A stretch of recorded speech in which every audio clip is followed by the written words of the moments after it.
আসসালামু আলাইকুম everyone, welcome to my channel. আজকে আমরা তৈরি করব চকলেট স্পঞ্জ কেক। যারা স্পঞ্জ কেক তৈরি করতে পারেন না তারা আমার এই ভিডিও দেখে অবশ্যই একবার হলেও ট্রাই করবেন। আর আজকে আমি কিছু টিপস শেয়ার করব যেগুলো ফলো করলে 100% আপনি স্পঞ্জ কেক তৈরি করতে পারবেন। চলুন শুরু করা যাক। কেক তৈরি করার জন্য প্রথমে আমি একটি প্লেটে 2 চামচ কোকো পাউডার ছেঁকে নিয়েছি। এরপর দিয়ে দিচ্ছি 1 চামচের একটু কম মানে হাফ চামচের একটু বেশি বেকিং পাউডার, সামান্য বেকিং সোডা আর 1 চিমটি লবণ। আর লবণটা আপনারা অবশ্যই দেওয়া ট্রাই করবেন, এটি চিনির ব্যালেন্সটাকে ঠিক রাখে। এরপর আমি দিয়ে দিচ্ছি 3 টেবিল চামচ গুঁড়া দুধ। আর গুঁড়া দুধটাও আপনারা অবশ্যই দেওয়া ট্রাই করবেন, এটি কেকের টেস্ট বাড়িয়ে দেয়। এরপর আমি দিয়ে দিচ্ছি 1 কাপ ময়দা। আপনাদের বলেছিলাম আমি কিছু টিপস শেয়ার করব, তো প্রথম টিপস হলো কাপে ময়দা উঠানোর সময় সেটাকে চেপে চেপে উঠাবেন না। আর এই শুকনো উপকরণগুলোকে ভালোভাবে মিশিয়ে অবশ্যই 2 থেকে 3 বার ছেঁকে নেবেন। ছাঁকাটা কিন্তু অনেক জরুরি। আজকে আমি 3টি ডিমের স্পঞ্জ কেক তৈরি করব। দ্বিতীয় টিপস হলো ডিমগুলো অবশ্যই রুম টেম্পারেচারের হতে হবে। আর ফ্রিজের ডিম দিয়ে তৈরি করতে চাইলে ডিমটা অবশ্যই 1.5-2 ঘন্টা আগে বের করে রাখবেন। আর যে বাটিতে ব্যাটার তৈরি করবেন বাটিটা ভালোভাবে মুছে নেবেন, কোনো পানি থাকা যাবে না। ব্যাটার তৈরির জন্য ডিমের কুসুমটাকে আলাদা করে নিয়েছি এবং একটি ইলেকট্রিক বিটার দিয়ে সাদা অংশের ফর্ম তৈরি করে নিচ্ছি। কিছুটা ফর্মি হয়ে আসলে তাতে আমি চিনি অ্যাড করব। এখানে আমি 1 কাপের একটু কম চিনি ইউজ করেছি। চিনিটাকে আপনারা একবারে দিয়ে দিবেন না, 2 থেকে 3 বারে অ্যাড করবেন। আর এটা ছিল আরেকটা টিপস। আর এই ফোম তৈরির সময় বিটারের স্পিড মিডিয়ামে রাখবেন এবং ভালোভাবে বিট করে নেবেন।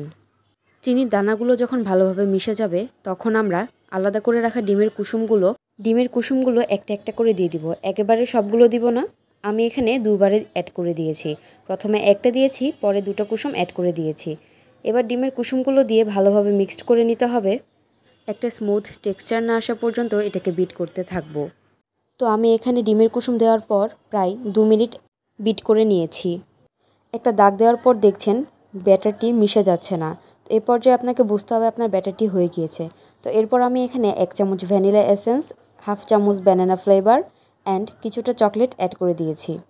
চকলেটটা অপশনাল, আপনারা চাইলে দিতেও পারেন নাও পারেন। কেউ চাইলে এভাবে গোটাও দিতে পারেন, আবার কেউ চাইলে চকলেটটাকে গলিয়েও ইউজ করতে পারেন, কোনো সমস্যা নেই। এরপর আমি এটিকে একটু বিট করে নিব। এরপর আমি এখানে সামান্য তেল ব্যবহার করছি। আমি যেহেতু 3টা ডিম ইউজ করেছি তাই এখানে আমি 3 টেবিল চামচ তেল দিয়ে দিব। তেল দেওয়ার পরে মিশ্রণটিকে 15 সেকেন্ড বিট করে নিব। 15 সেকেন্ডের বেশি বিট করা যাবে না। এরপর শুকনো উপকরণগুলোকে 2 থেকে 3 বারে অ্যাড করে দিব। এ পর্যায়ে আমি আরেকবার চেলে নিয়েছি।